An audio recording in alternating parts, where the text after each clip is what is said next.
How are we? We good? Deep joy. So brand new show. In you get. First guest is none other than Jason Fox. Nice to see you, Jason. Thanks very much. I feel privileged to be the first guest. Yeah, well, listen, it weren't supposed to be you. It was supposed to be James Argent, but he blew me out for a couple of Colombians. We won't go into that. Face down, arse up somewhere. So I brought in someone bigger and better, someone a bit more... Maybe not bigger, but anyway. Yeah, but he is now. But we won't talk about him. A more of an honourable guest, shall we say. So, Jason, could you tell the fans, my fans, exactly who you are?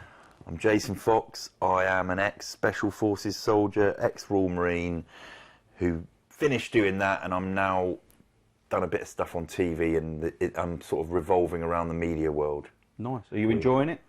I am, weirdly, yeah. Yeah. Did you think, like, I don't know, when you was in the forces and whatnot, that you would be going down this path?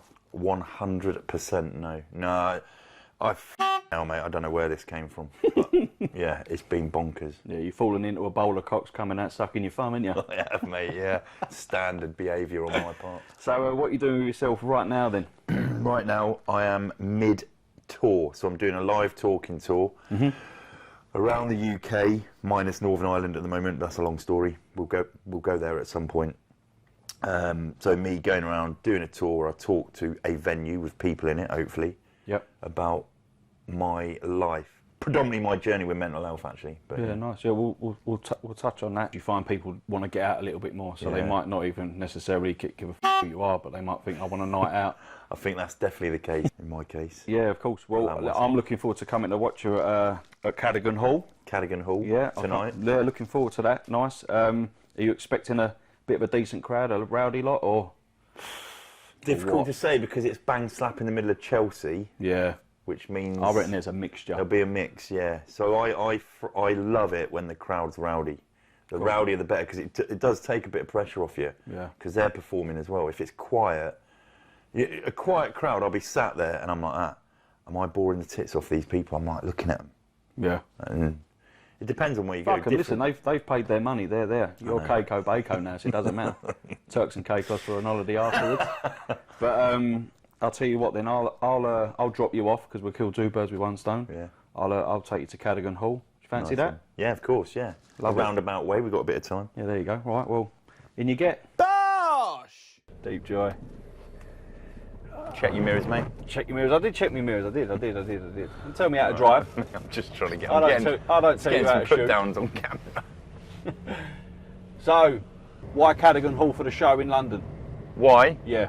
Because it's completely out of my hands. It's all to do with the production company, bookings, availability, and size of venue. We don't go too big because no one would fill it. I wouldn't fill it anyway. I think you would.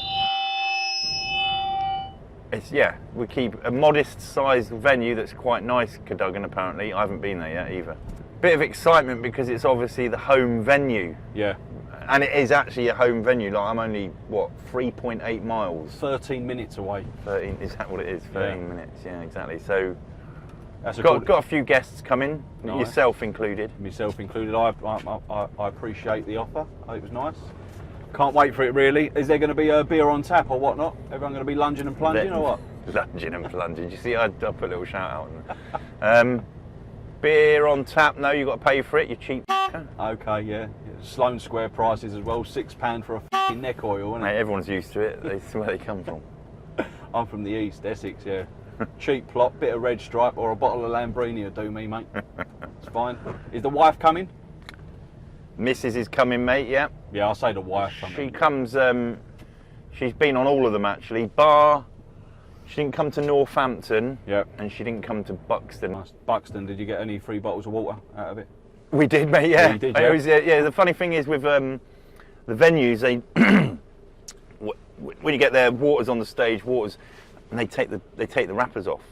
Because obviously, because of, I don't know, commercial whatever. Anyway, we got to Buxton and I was like, and it was Buxton water everywhere. Yeah. And I was like, I'm gonna give a little crack about the water and the Buxton water, because when I first walked onto the stage to do the sound check, they hadn't taken the wrapper off, and I thought, oh, they must be allowed to do it. Oh, cool, yeah. So I had it all teed up, and then I came on and took the wrapper off. I was like, why did they take the wrapper off? We're in Buxton. Yeah. I reckon they've emptied it out and put a bit of Peckham Spring in. One. The funny thing is, when you go in where I was staying in Buxton, there's a horseshoe crescent, and the whole building is a hotel. It was a nice place. Right outside the front of that is the Buxton Spring, and it's like pours out of this little pipe. So they got it rerouted. It comes out of the pipe into a water feature. Every morning, You went in they've there? got no. There's old people with loads of vessels, water containers, filling them up. Really? Free water. You should have got an imperial leather soap bar and just gone in and had a wash. Started stroking your smeg everywhere and asked anyone to join in. So let's talk about a little bit about your past for the fans. 20 years Yeah. as a loyal servant to her Queen. Her Majesty. Her Majesty. Madge. Royal Marines, Special Boat Service. What did you enjoy the most? What did you your time the most? What did you enjoy being? Lots of different things. I enjoyed the crack. Obviously, there is a lot of that to be had. Ultimately, I enjoyed being a soldier. Yep. I liked getting dirty, rolling around, being cold, wet, and miserable. Yep. And because that's the reason I went Special Forces, basically, because I liked the soldiery side of it. But even in the Marines, you do have a tendency to pick up a little bit of bullshit along the way. You know, Yep. just you do things like dress smartly, and I can't be doing with that. So that's why I decided to put in for Special Forces selection. But the whole experience is great fun. It's hard work. You're doing something that is quite nasty at times, but Yep. you believe in what you're doing and you're there for the lads around you, really. Yeah. It's very rare that you do it for anything other than the people. Sure, yeah, for sure. Do you think that with most things in life, we live in a very PC liberal world now? Do you think that like the forces per se is dumbed down or anything, so they're infiltrating a load of shit into it and not really taking it seriously, or do you think that it is still serious? I'm not sure about that, because if you go through every era of individual that's been in the fucking military, you'll always have someone say it's fucking harder in my time. Yeah. That's Maybe. like the trade, that's like this. Yeah, maybe it is, maybe it isn't. But ultimately, whenever you people, no matter what era they're from, are asked to step up to the mark, they invariably step up to the mark. Gotcha. So yes, there might be a few people. You probably end up with a few more lawsuits nowadays than you do back in the day. But I think you'll still have a hardcore group of people that are willing to grizz it out when going gets tough. Do you? So when you do your TV stuff, your SAS stuff, are there times with certain contestants that you'd like to fucking put through the mill a little bit more? Like you probably got a few people that are a little bit trappy that you want to like give them a smack them in the chops and show them some real training that you guys went through. Sometimes, yeah. Yeah. It does. It's funny because you'll get some people that get to the end or get near the end, and you see them giving it big licks, and they're like, "Well, I've done it now, haven't I? I'm as good as in the Special Forces." You're not You've got Shut no up, you idea. little shit. Yeah, you've got no idea. Yeah. Yeah, And you well, sort of, you want to.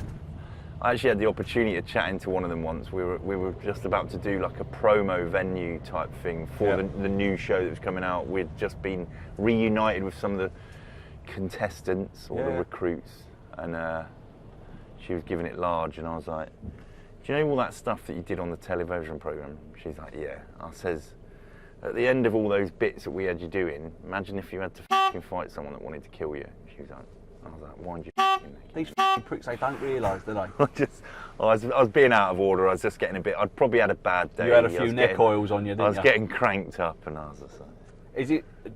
So how long does it last? The SAS stuff. So you know when it starts, then when the show starts, obviously it's edited down. But how long does it last? So the bit that people don't get is it is now. It's varied in length, but it is now 14 days solid filming, 24 hours a day, 14 days. Wow. So 2 days, so 48 hours worth of content, footage that they get. Yeah. Admittedly, some of it is if people f***ing asleep, but 48 hours makes up 46 point whatever minutes of an episode. Wow. And it's so, mate, I've got to take my hats off to the people like this, because ultimately they have to sift through that shit, come up with stories, look at stories that they need to follow. It's a tough gig for them. Bosh!